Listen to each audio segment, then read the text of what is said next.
Hola a todos, nosotros somos el equipo 6 y hoy vamos a sumergirnos en el fascinante mundo del cálculo diferencial, así que prepárense para descubrir y disfrutar de estos temas. Resolución de límites laterales. Como se puede observar en el ejemplo, hay dos tablas, una izquierda y una derecha. En el lado izquierdo de las tablas se pueden mostrar valores cercanos a 1. En la izquierda son menores a 1 y en la derecha son mayores a 1. En el lado izquierdo de las tablas se puede mostrar la ecuación original, en el cual x es sustituida por los valores que se muestran en el lado izquierdo de las tablas, y los valores que se muestran en el lado derecho de las tablas son el resultado de la sustitución de cada uno de los valores. Resolución de límites algebraicos. Como se puede observar en el ejemplo, este límite conlleva una división, y en la parte superior, o sea el numerador, vemos que esta ecuación se puede factorizar, y se factoriza por diferencia de cuadrados. Al factorizar esta ecuación, vemos que hay similitud en el denominador, en el cual se eliminan los dos. Mi nombre es Paola Dayana Padilla García y hoy les voy a hablar de los límites trigonométricos. En los límites trigonométricos se ocupa seno, coseno y tangente, y sus contrarios son cotangente, secante y cosecante. Se debe factorizar logrando cancelar alguna de ellas, y en sus contrarias se pone en su denominador y numerador para invertir la función trigonométrica y poderla cancelar. Un límite infinito es cuando al acercarnos a cierto valor de x, la función no se queda en un número fijo, sino que su valor crece cada vez más al infinito o baja más al menos infinito. En otras palabras, la gráfica se dispara hacia arriba o hacia abajo cerca de ese punto. Para resolverlos tenemos que identificar el mayor exponente de x del denominador y dividir todo entre esto. Cuando el ejercicio cuenta con raíces tanto en numerador y denominador, hay que identificar el mayor exponente de estos dos y dividir entre ellos. Se dice que una función es continua cuando a la hora de graficar el lápiz no se despega de la hoja. Para que se considere continuidad se tienen que cumplir 3 aspectos. El primero de ellos es que la función en dicho punto debe de existir. Como segunda es que el límite también debe de existir. Y como tercera y más importante es que tanto la función en ese punto como el límite deben de ser iguales.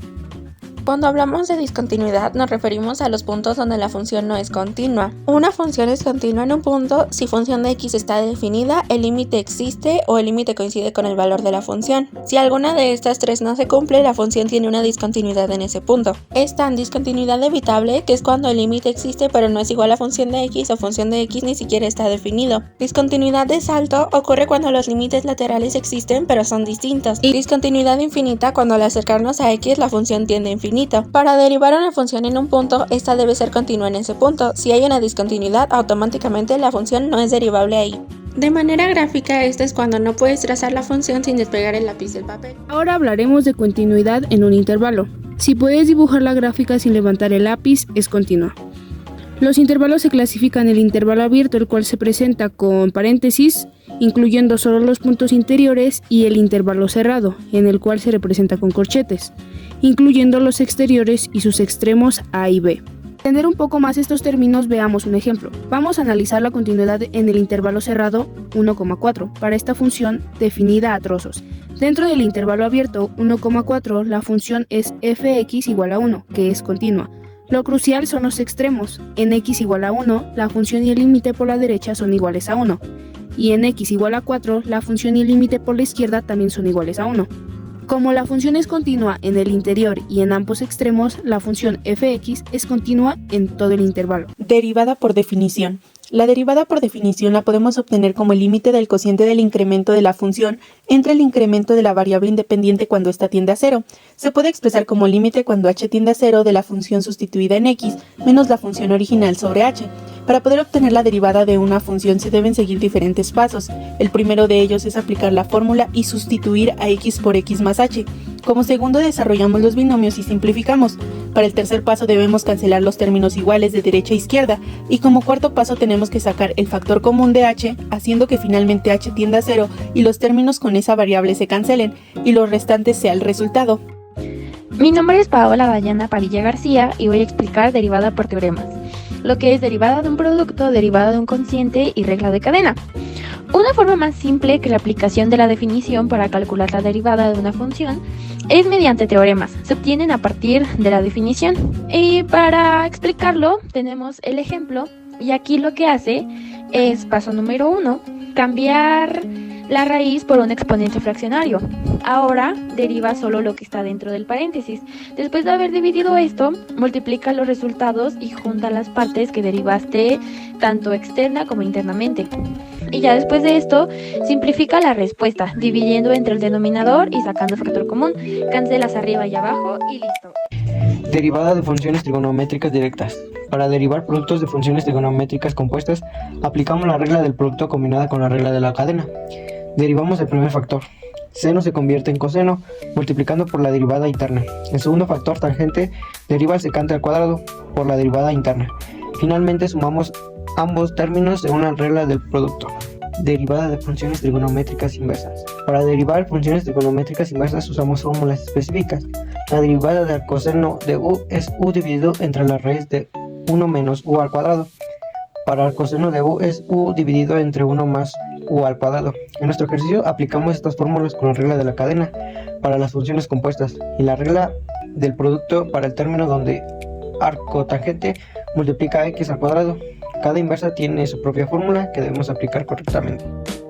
Las derivadas logarítmicas se usan cuando una función tiene productos, cocientes o potencias que son difíciles de derivar directamente. Este método consiste en aplicar el logaritmo natural a ambos lados de la ecuación para poder simplificarla antes de derivar.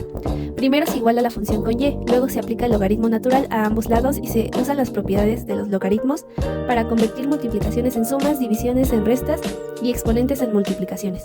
Después se derivan ambos lados con respecto a y se despeja la derivada de y. Finalmente se sustituye la función original en lugar de y se simplifica el resultado.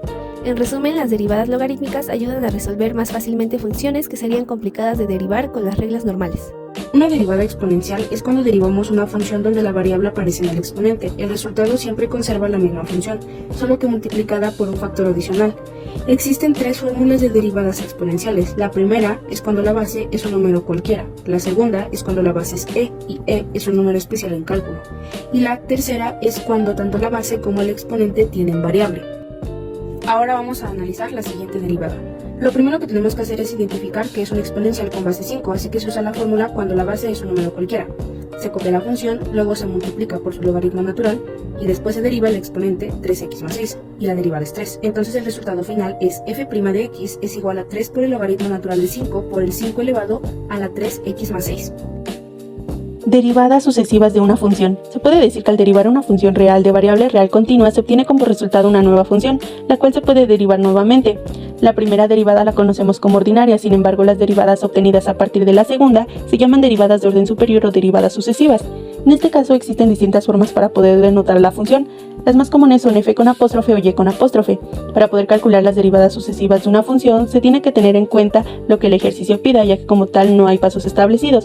Sin embargo, para llegar al resultado solo se deriva desde la función original hasta donde el ejercicio lo pida, y a las formas de denotar solo se les agrega un apóstrofe más cada vez que se deriva nuevamente.